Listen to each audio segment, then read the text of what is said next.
seeing this song, trouble in town, yeah. When they beat the drums, it's like they start to speak to it. Something inside our way, it's in with DNA.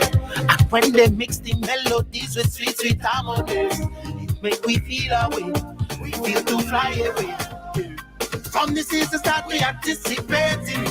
Hey, every Friday we participating. Yeah, just look at the legacy we created. Right now it's history making. Yeah, so we go dance and sing.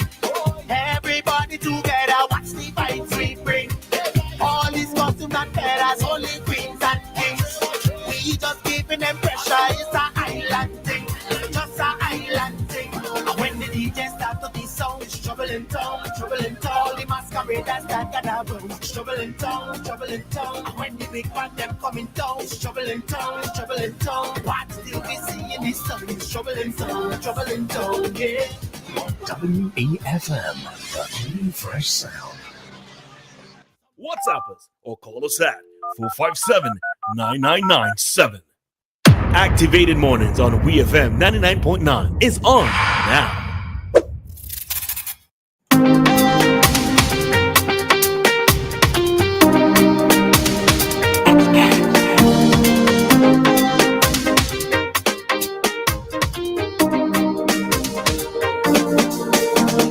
And we are back with you for another segment of our Activated Mornings program. And I'm Grace with Royalty. And listen, y'all, he's dressed in black and gold, all right? A black velvet top, gold chain, and a black and gold shade. So that's when I tell you I'm Grace with Royalty. So you Tamu, Bongo Prime, Rose, good morning to you. Good morning to you. Good morning, WEFM. Good morning, WEFM family, WEFM listeners, and good morning to anyone hearing my voice right now. All right.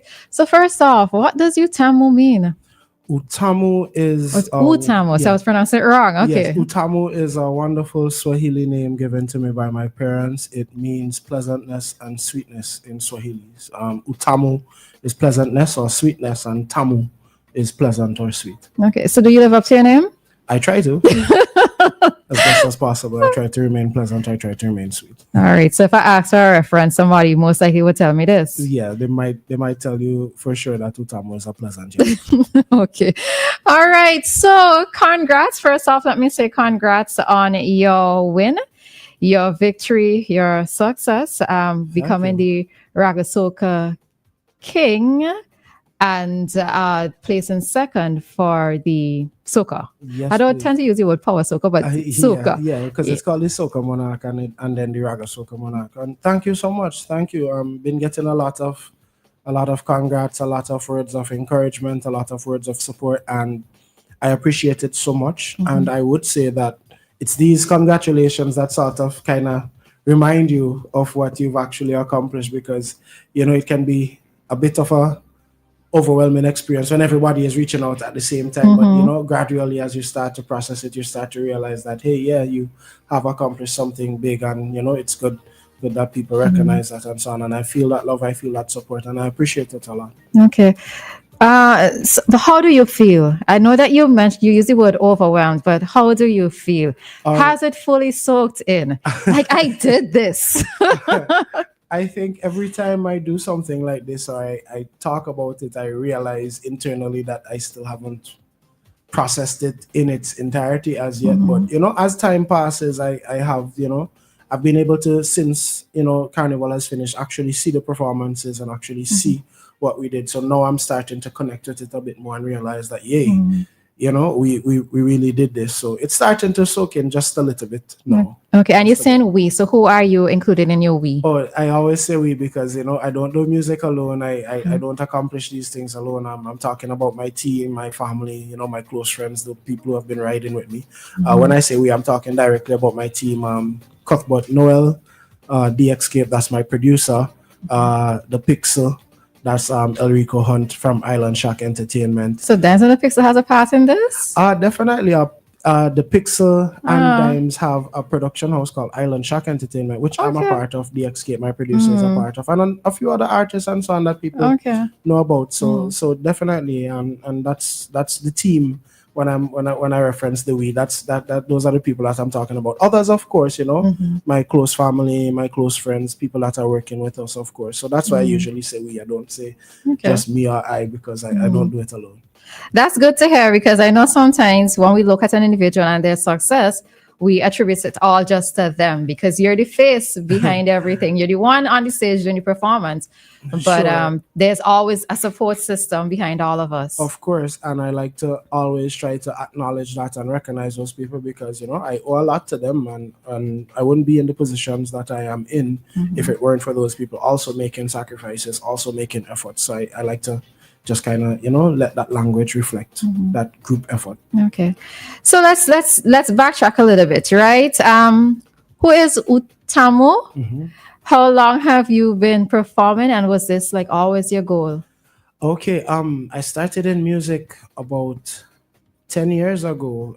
2015, I sang my first ever soca song. That was with a duo at the time called Prime Time. That was with myself and Devontae Corey Peters. So we started singing just after we graduated from college in 2014. We were in the Performing Arts Society. Musically speaking, I guess I've always been in music. I started playing steel pan from a very young age, about 5 years old, with Starlift Steel Orchestra. Went on to captain the junior band, playing in panoramas and stuff like that.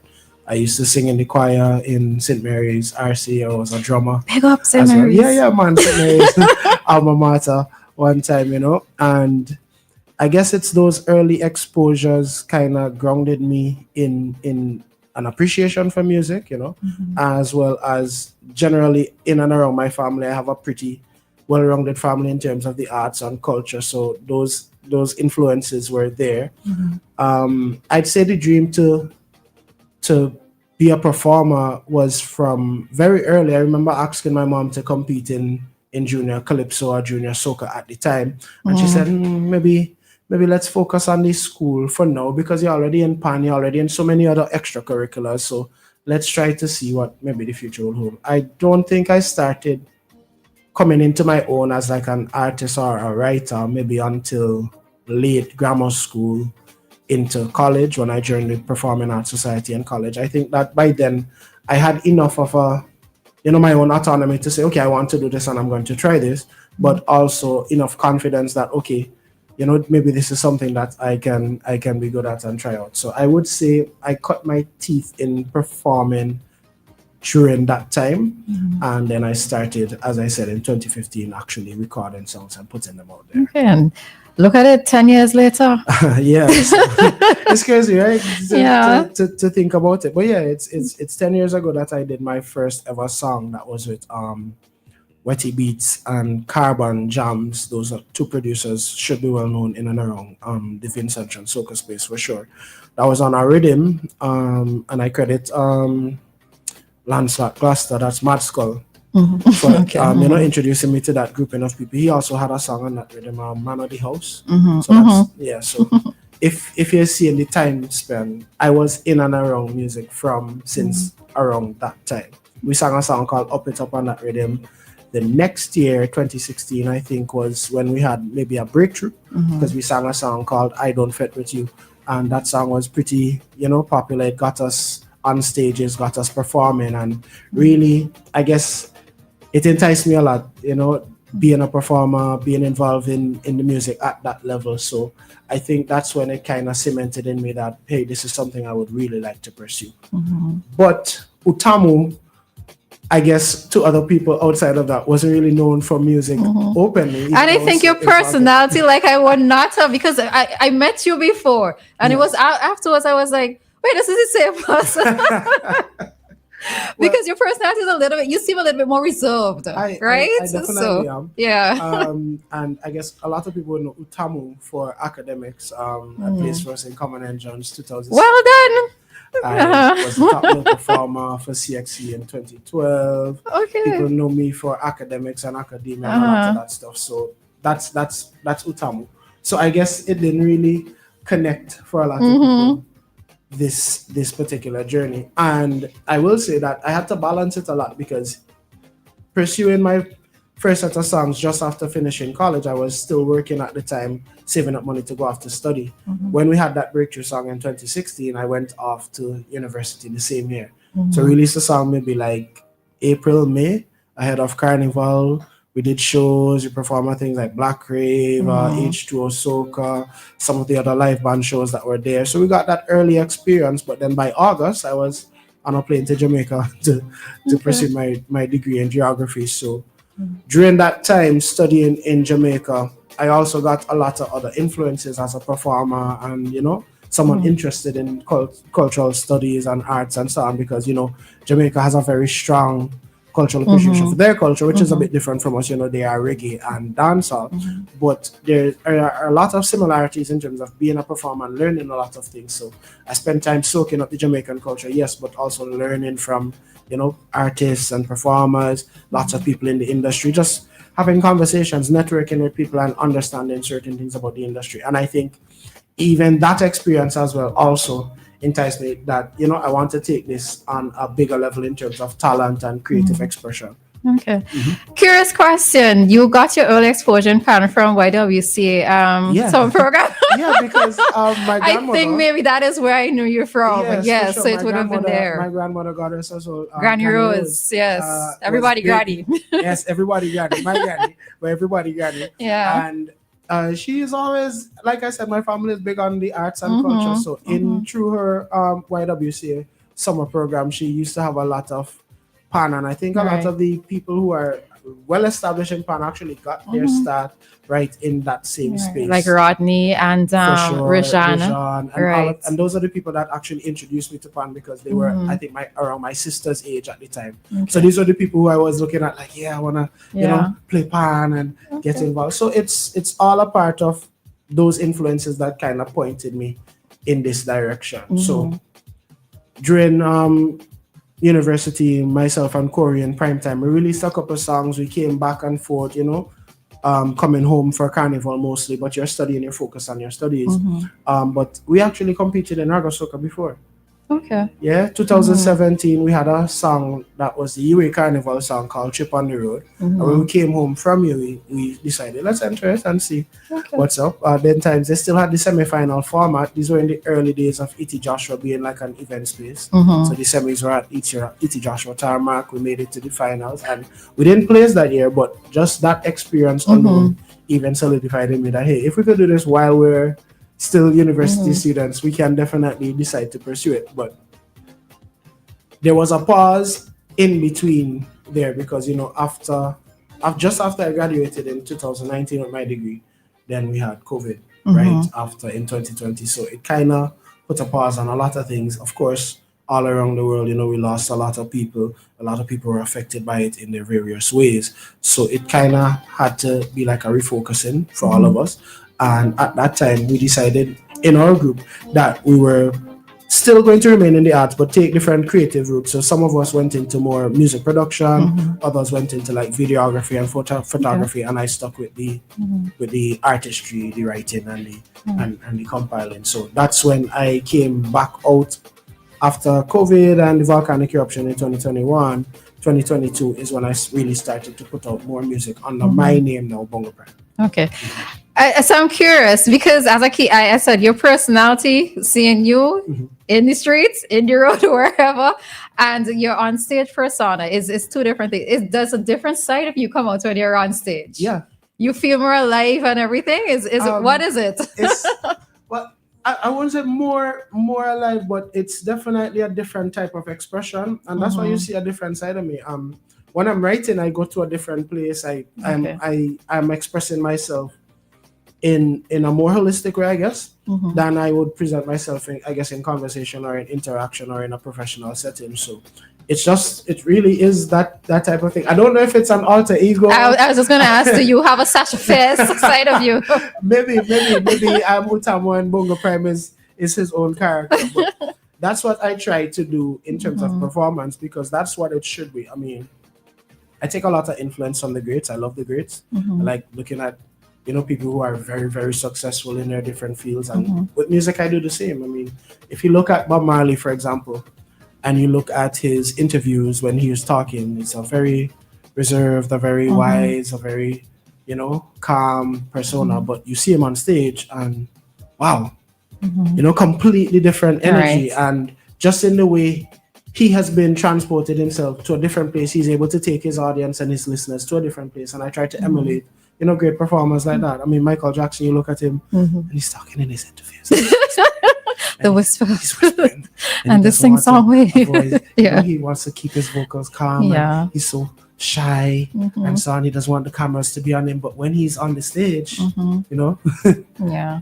And it's the same way. I look at a lot of the artists that their onstage persona is completely different to who they are as people. I always find that to be so interesting because, and I think sometimes we probably have a misconception of artists when we see them in person. Like we thinking that, they're going to be this and that way unapproachable, etc. But they're just very basic, down to earth people, but on stage, you have to bring it. We're regular people, but we're performers, we're entertainers. And when you are on a stage that's as large as some events can get, and productions as large as they are, you have to make yourself larger than life. So your movements are exaggerated, your facial expressions, your interaction. You might even sometimes you hear artists even they're raising their voice, they're projecting a lot more, so that's completely different than they're speaking. Right. So you might even recognize them if they were talking to you in a regular conversation. So I try to, like I said, look at people who are established. That's how I've learned. It's that type of vibes. So who are some of your who've influenced you over the years? In terms of like local musicians and whoever, right? Well, I've mentioned too. I really like Calypsonians, so like I love the work of Mighty Sparrow. I love the work of like some of our locals like Winston Soso, Beckett. I really read those two. I spend a lot of time looking at them, listening to their music. I could even give you recent examples. Problem Child is one of the people that I definitely look at and just his work ethic, his ability to write, his ability to create, and those are people that I take a lot of guidance from as well, directly and indirectly. And like I said, you have an interest in a lot of different things, so you listen to many different music. Protege, that's another one that I can mention. Lord of Mercy's son, so he's half Vincentian, right? So I listen to a lot of his work and a lot of his creative output as well. And I'm a fan of music. I love music, so calypso, reggae, dancehall, soca, even a bit of contemporary music, the rap, hip hop, pop music.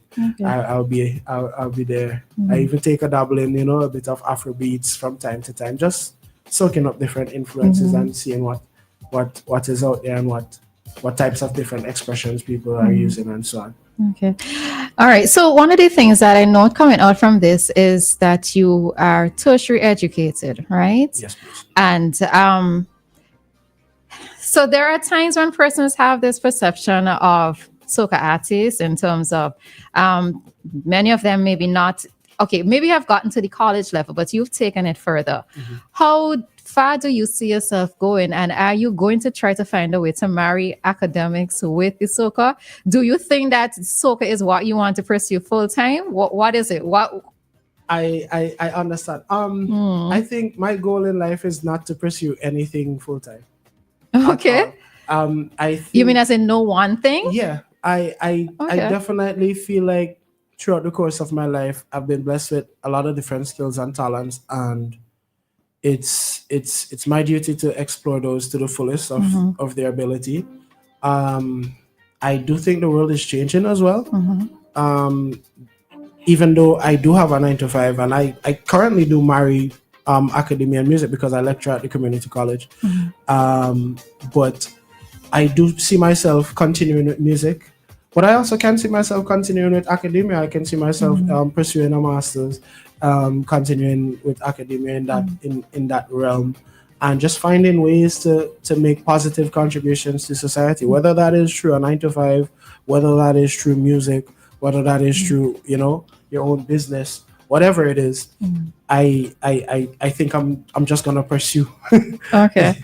So it's not a case where, let's say, or maybe at this time, because we don't know what the future holds, right? But at this time, you don't necessarily see a pull towards just pursuing soca or pursuing music full time. You don't feel that, because I've recognized that there are some artists, and it's one of those things where, so when I look at Skinny, for example, Skinny also has a degree. I think his degree is in communications. Yes. I think it's in communications, right? And at that time when he went to pursue the career of soca, being a soca artist full time, to me, it was one of those things where I was a little bit concerned for him, right? Because of the fact that we didn't necessarily look at being a soca artist as a full time profession.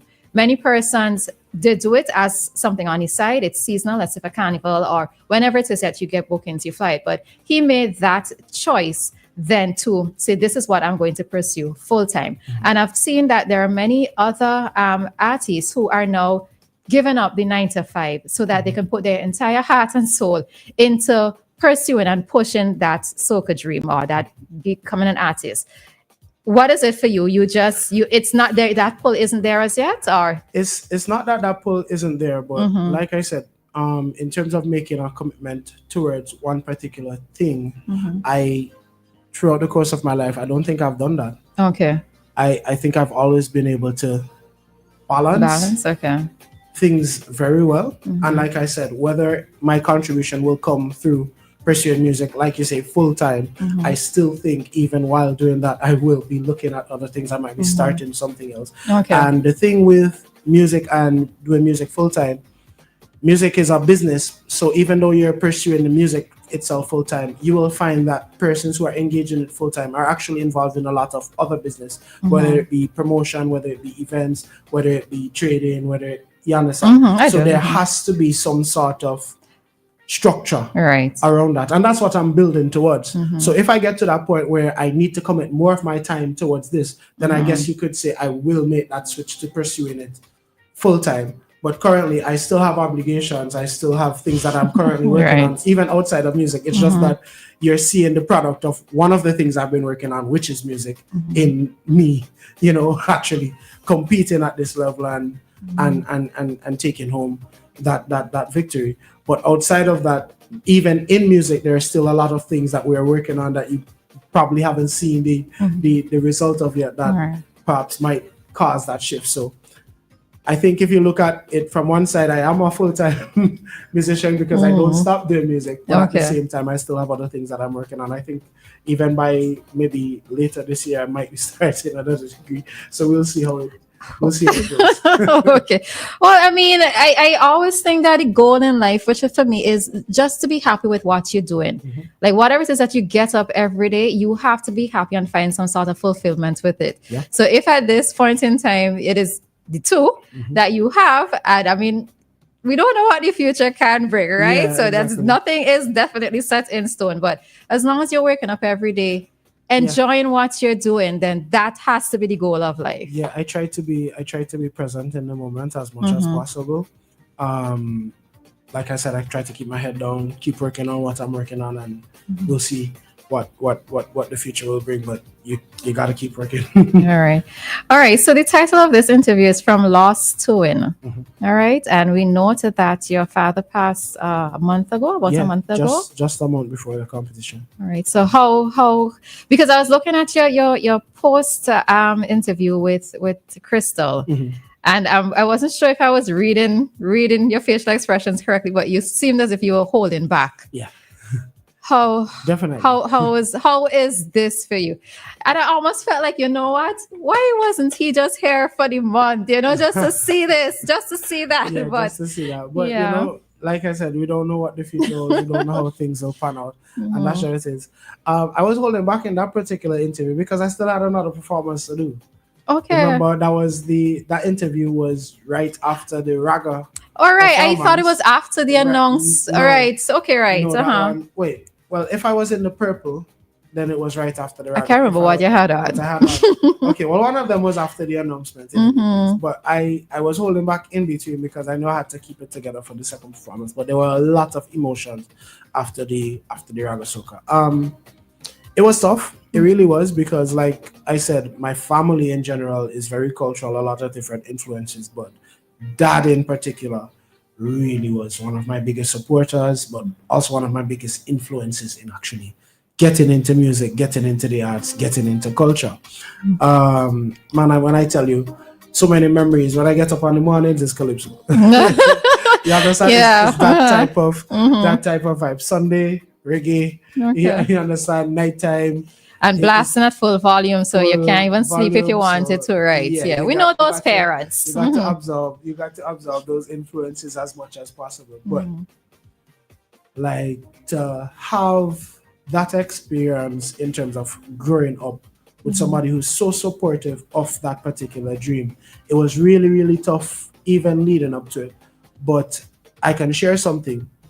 I still feel like he was a huge part of this victory, not just in me, dedicating it to him and so on, but he knew the song because it's a song that I've had for a couple of years, and he knows the journey that we've been on. He's been sick. He had been sick for some time, so he was able to be in the park when we placed third in 2022 with chemistry, but he took sick in the December of 2023. I didn't compete that year either. So last year, when we placed second, right after we got the results and so on, we went back to Stony Grounds because he lived right outside of the park. So we went back to Stony Grounds at the family house, and we went there, and we were a little dejected because it had been a rough week, burial. We had some family members in Union who had some issues, and we still had to push through and get the show done. And we just felt like we had left a bit in the park.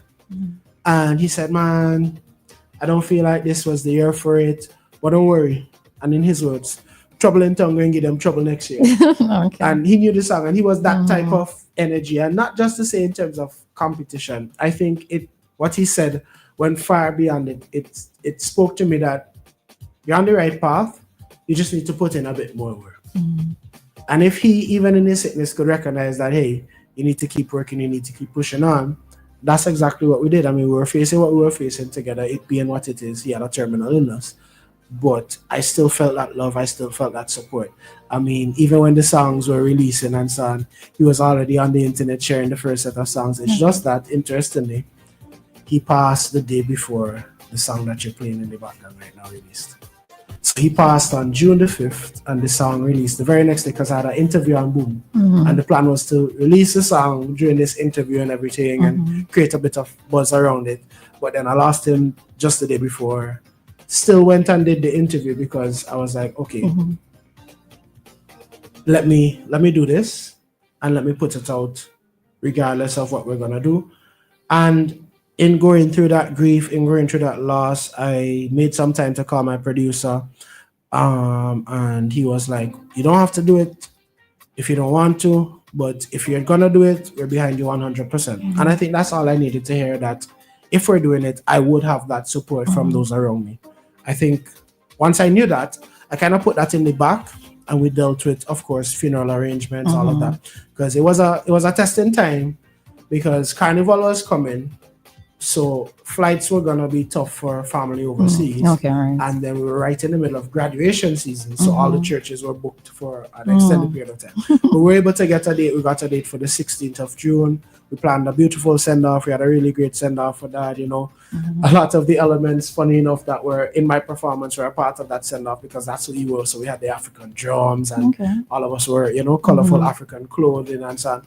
And I think that's where I got the idea that, hey, I'm going to put a bit of this tribute to Dad in my performance, because it's really, and I'm not talking competition.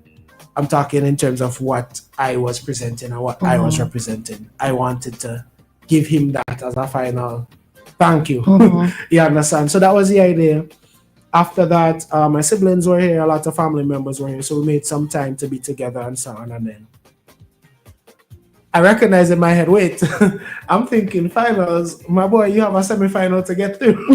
And I was like, wow, such is the level of your confidence that you're thinking about the finals. Because you spoke it into existence, right? So I was like, okay, let's put our heads down and let's get some work in. So we worked on the semi-final performances, made sure that, those were on point, because it was our first time competing in both segments. So, we had to, give a bit extra on the night. And we had a great semi-finals, came out of the semis, made it to both finals. And that's when, preparation really started to kick in. We started to pull a lot of things together. preparing for Soca Monarch, any artist will tell you, is what it is. Anything that can go wrong will go wrong. Murphy's Law. Murphy's Law all the way through. But you just have to roll with the punches, and Right. what you can do, get it done, and what you can't do, you can't cry over it. So you just gotta work with it. Rehearsals were going good. The team was confident, and it came down to, on the night, it being about execution for us. I think at some point we forgot it was a competition, and that is no slight to the competition itself, because it was a lovely competition. I think it was really competitive this year as well, if we want to talk about that side of it. But like, at some point it stopped being about that for us, and it became about the representation and what we were gonna do.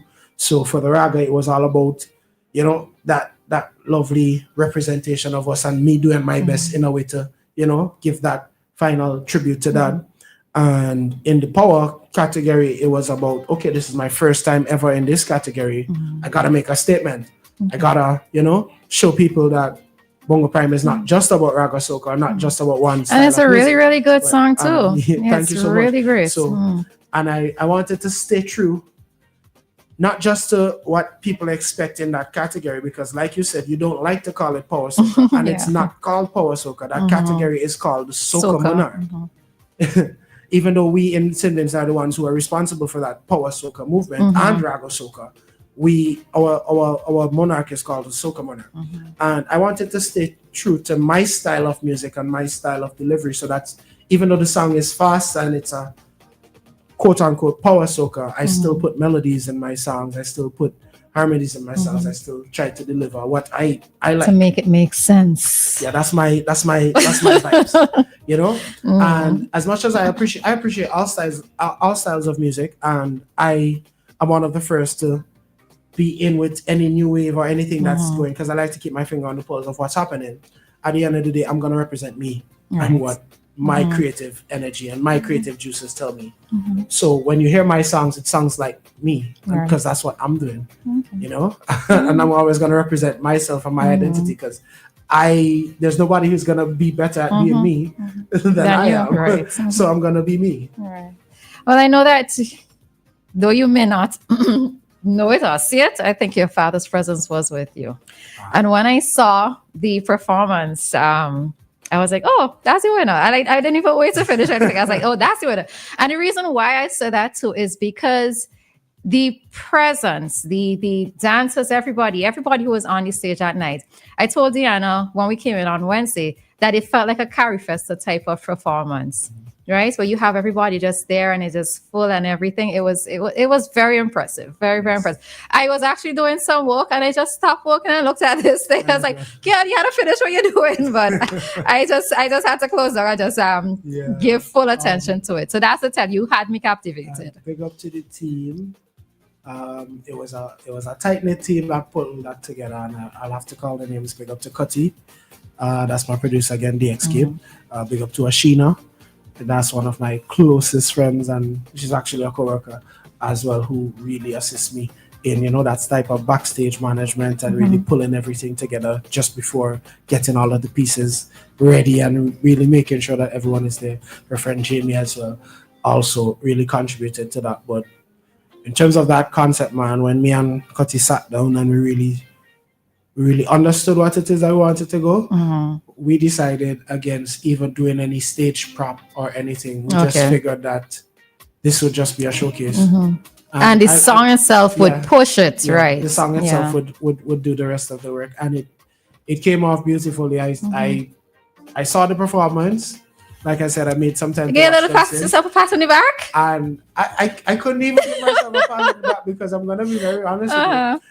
That was definitely an out-of-body experience, because I'm looking at the performance, and sometimes you look at a video of yourself and you can remember doing certain things, and I'm looking at the performance, I'm looking at the way I'm moving, I'm looking at my facial expressions, and I don't remember a lot of it. So okay, so that means you're fully in the moment. Yeah, I was definitely there in the moment, and I'm really thankful to God. I'm thankful to the team that we were able to pull off something as amazing as that felt.